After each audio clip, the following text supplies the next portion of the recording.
Hello everybody, what's up? Are you staying hydrated? I sure am from my glass half dead branded flask. I've never sold one of these apart from to myself. Anyway, let's talk about the Aspect Warriors, the Blades of Khaine. You might also be aware, that they've just released a battle report on Warhammer TV, Warhammer Plus, whatever it's called. I have just done a full kind of react video, watch along video, which my patrons are going to get uncut. It took about an hour and 20 minutes. And will, once I've edited it, go onto the main channel, hopefully later today.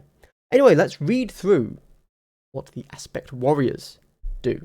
So, firstly, we do finally have it confirmed 100%. These are the three things you can use. You can use Striking Scorpions, you can use Banshees, you can use Dire Avengers, that's the word. Right, let's go ahead, zoom in, have a read, shall we?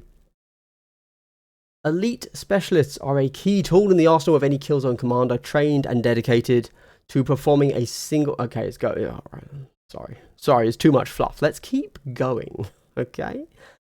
Cool. As a result, building a Blades of Khaine kill team is a slightly different experience. All you need to do is pick a single X-Arch for one of these three shrines and any combination of 7 Aspect Warrior operatives. 1 X-Arch, 7 operatives, that is an 8 model team. You can select a full team of brand new Striking Scorpions or opt for Dire Avengers or Howling Banshees or any combination of all 3. Cool. Instead of relying on fixed specialists, any operative may instead use an aspect technique during their activation. Okay. There are 5 aspect techniques associated with each shrine, meaning 15 in total.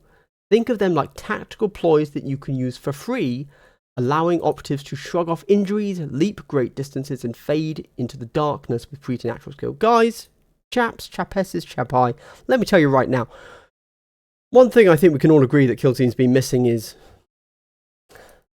more tactical ploys. So I'm glad, okay, all right, let's keep going. Let's not be too salty, all right? Calm down. So, I will say, I've just seen a whole load of this already in the battle report, but I will read it through here as well. Aspect techniques are unique abilities you will find over the following pages that are available to Blades of Khaine operatives with the relevant keyword. You cannot use more than 1 technique per activation.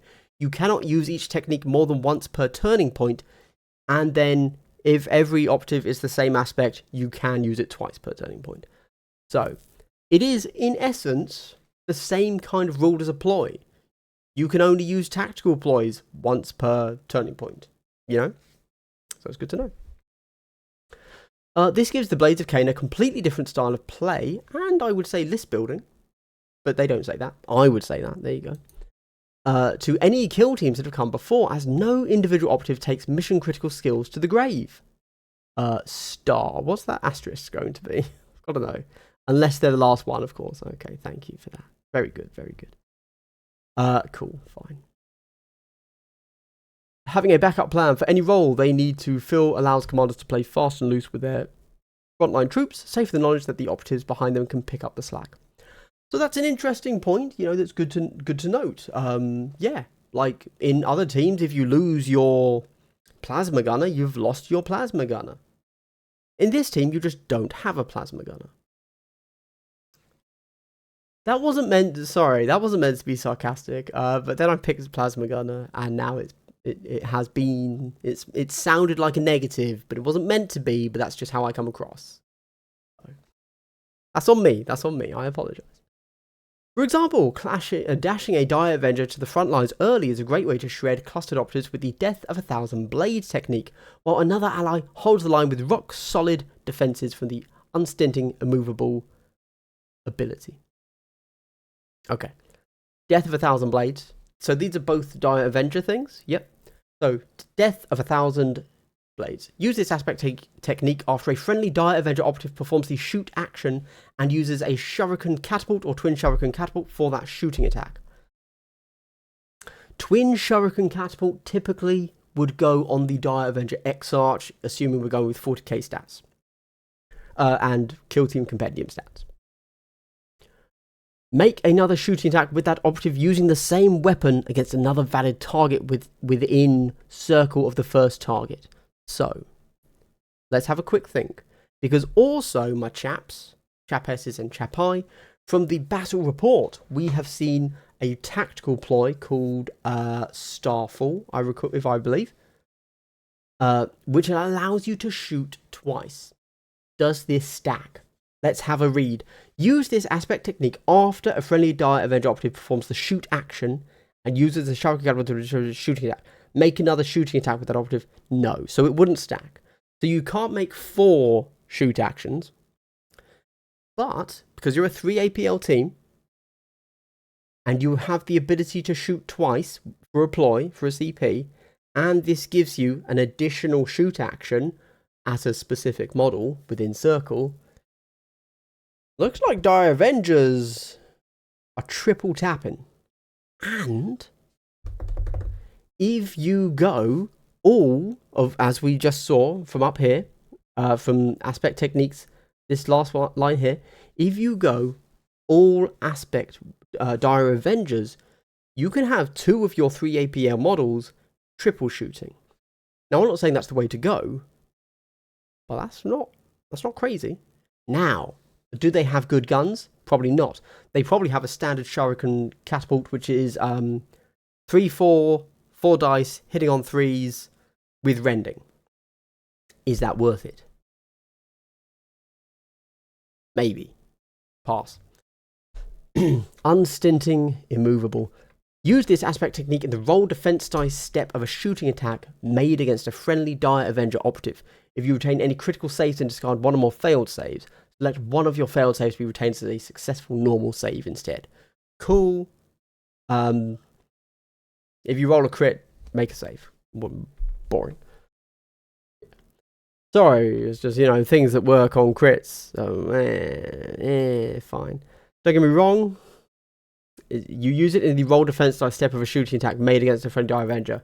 They're not in the resolve dice. So, but you use it in there. Ooh, I'd have to go and check how that actually shakes out. You might have to use that before you see if you've rolled that critical.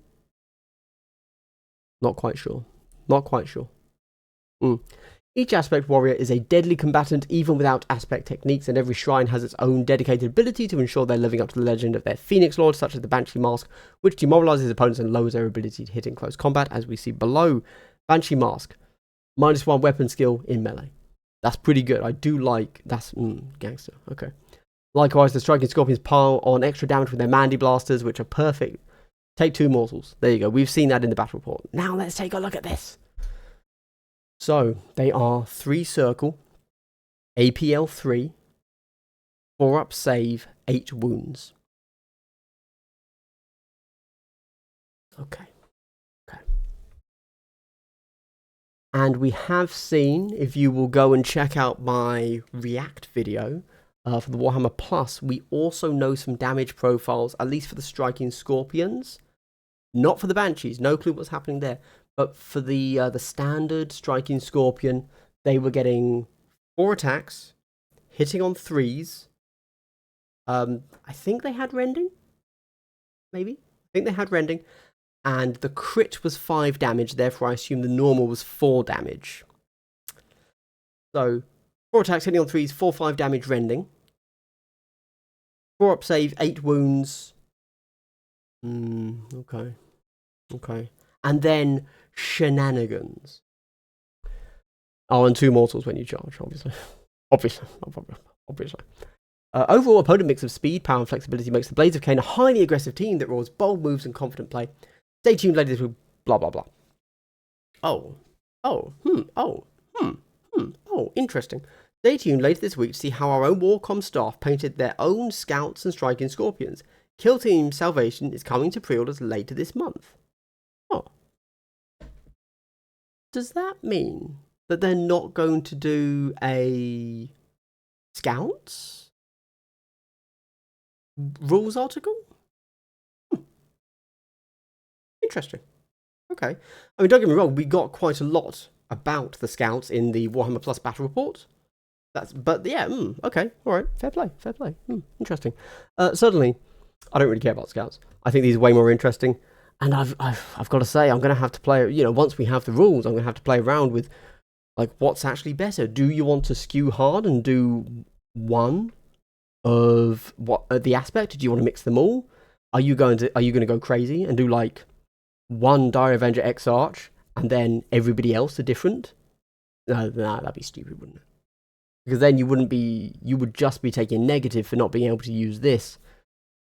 If each aspect has, as they've said here, 5 ploys that you can play every activation, oh man, you're going to have a real plan. Like, to play them at their most efficient, every activation won't just be the standard, what do I move, how do I attack, how do I get the point. It will be, how do I move, how do I attack, how do I get the point, how do I stay in cover, how do I play a ploy to do this thing. In addition to the ploy in this instance there, I'm referring to their aspect technique, but also, do I play an additional ploy as well? I think this team's looking a bit complex, if I'm honest, which is weird to say. Sorry, it looks complex in a different way to other teams that we've seen, which is not in any way a bad thing. It's great that we have different levels of complexity in our teams. That's fine. That's awesome. I have no issues with that concept. But yeah, okay. Well, there you go. That's Eldar, baby.